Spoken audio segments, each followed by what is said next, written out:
ಹಿಂದೂಗಳು ಮೆರವಣಿಗೆ ಮಾಡಬಾರದೆಂದು ಗೂಂಡಾ ವರ್ತನೆ, ಒಂದು ಕೋಮಿನ ಜನ ಗೂಂಡಾ ವರ್ತನೆ ತೋರಿಸಿದ್ದಾರೆ. ಇಲ್ಲಿ ಈ ಒಂದು ನಡೆದಂಥ ಘಟನೆಯ ಬಗ್ಗೆ ಡಿಸಿ ಎಸ್ಪಿ ಮಾಹಿತಿ ಕೂಡ ಕೊಟ್ಟಿದ್ದಾರೆ ಅಂತ ಹೇಳಿ ಮದ್ದೂರಲ್ಲಿ ಬಿಜೆಪಿ ರಾಜ್ಯಾಧ್ಯಕ್ಷ ಬಿ.ವೈ. ವಿಜೇಂದ್ರ ಹೇಳಿಕೆಯನ್ನು ಕೊಟ್ಟಿದ್ದಾರೆ.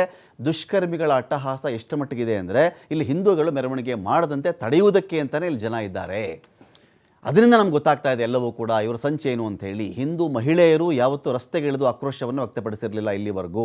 ರಸ್ತೆಯಲ್ಲಿ ಹೆಣ್ಣು ಮಕ್ಕಳು ನಡ್ಕೊಂಡು ಹೋಗುವುದಕ್ಕೆ ಆಗ್ತಾ ಇಲ್ಲ. ಮಸೀದಿಯಲ್ಲಿ ಕಲ್ಲಿಟ್ಟುಕೊಂಡಾಗಲೇ ಎಚ್ಚೆತ್ತುಕೊಳ್ಳಬೇಕಾಗಿತ್ತು. ಯಾವಾಗ ಮಸೀದಿಯಲ್ಲಿ ಕಲ್ಲುಗಳು ಸ್ಟೋರ್ ಆದವೋ ಆಗಲೇ ಇವರೆಲ್ಲರೂ ಕೂಡ ಎಚ್ಚೆತ್ತುಕೊಳ್ಳಬೇಕಾಗಿತ್ತು. ಘಟನೆ ಬಗ್ಗೆ ಜುಡಿಷಿಯಲ್ ಎನ್ಕ್ವೈರಿ ನಡೆಯಲಿ ಅಂತ ಹೇಳಿ ವಿಜೇಂದ್ರ ಒತ್ತಾಯ ಮಾಡಿದ್ದಾರೆ. ಘಟನೆ ಬಗ್ಗೆ ಸಂಪೂರ್ಣವಾಗಿ ಮಾಹಿತಿಯನ್ನು ನೀಡಿದ್ದಾರೆ. ಅವರ ಮಾಹಿತಿಯ ಆಧಾರವಾಗಿಯೇ ಮಾತನಾಡೋದಾದರೆ ಒಂದಂತೂ ಸ್ಪಷ್ಟ, ಇಲ್ಲಿ ಒಂದು ಕೋಮಿನ ಜನ ಹಿಂದೂಗಳು ಆ ಬೀದಿನಲ್ಲಿ ಮೆರವಣಿಗೆನೂ ಕೂಡ ಮಾಡಬಾರ್ದು, ಗಣಪತಿ ಮೆರವಣಿಗೆನೂ ಕೂಡ ಅಲ್ಲಿ ಸಾಗಬಾರ್ದು,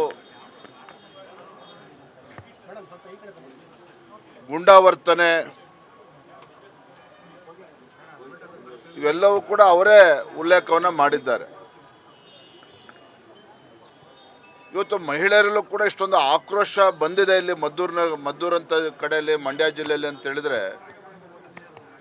ಈ ಕೆಲವು ದುಷ್ಕರ್ಮಿಗಳ ಅಟ್ಟಹಾಸ ಯಾವ ಮಟ್ಟಕ್ಕೆ ಹೋಗಿದೆ ಅನ್ನೋದು ಇದರಲ್ಲೇ ಸ್ಪಷ್ಟವಾಗಿ ಗೊತ್ತಾಗ್ತದೆ.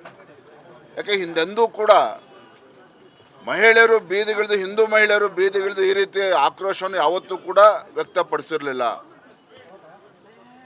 ಒಂದು ಕಡೆ ಗಾಂಜಾ, ಅಫೀಮು ಈ ಒಂದು ಕಾಟವು ಕೂಡ ಯಥೇಚ್ಛವಾಗಿ ಇಲ್ಲೂ ಕೂಡ ನಡೀತಾ ಇದೆ. ಹಿಂದೂ ಹೆಣ್ಮಕ್ಳು ಗೌರವವಾಗಿ ರಸ್ತೆಯಲ್ಲಿ ನಡ್ಕೊಂಡು ಹೋಗೋದಕ್ಕೂ ಕೂಡ ಅಸಾಧ್ಯ ಆಗುವಂಥ ವಾತಾವರಣ ಮದ್ದೂರಂತ ಕಡೆನೇ ನಿರ್ಮಾಣ ಆಗಿದೆ ಅಂತ ಹೇಳಿದ್ರೆ ಇವತ್ತು ಯಾವ ರೀತಿ ಇಂಥ ದೇಶದ್ರೋಹಿಗಳು ಇಲ್ಲಿ ಮೆರಿತಾ ಇದ್ದಾರೆ ಅಂತೇಳಿ ಇದರಲ್ಲೇ ಸ್ಪಷ್ಟವಾಗಿ ಗೊತ್ತಾಗ್ತದೆ. ಇವತ್ತು ಮಾನ್ಯ ನಮ್ಮೆಲ್ಲ ವಿರೋಧ ಪಕ್ಷದ ನಾಯಕರು ಎಲ್ಲರೂ ಕೂಡ ಸುದೀರ್ಘವಾಗಿ ಚರ್ಚೆ ಮಾಡಿದ್ದೇವೆ ಅಂತ ಹೇಳಿದ್ರೆ, ಒಬ್ಬ ಉಸ್ತುವಾರಿ ಸಚಿವ ಚಲನಾರಾಯಣ ಸ್ವಾಮಿ ಅವರ ಹೇಳಿಕೆ, ಮುಖ್ಯಮಂತ್ರಿಗಳ ಹೇಳಿಕೆ, ಬಿಜೆಪಿಯವರು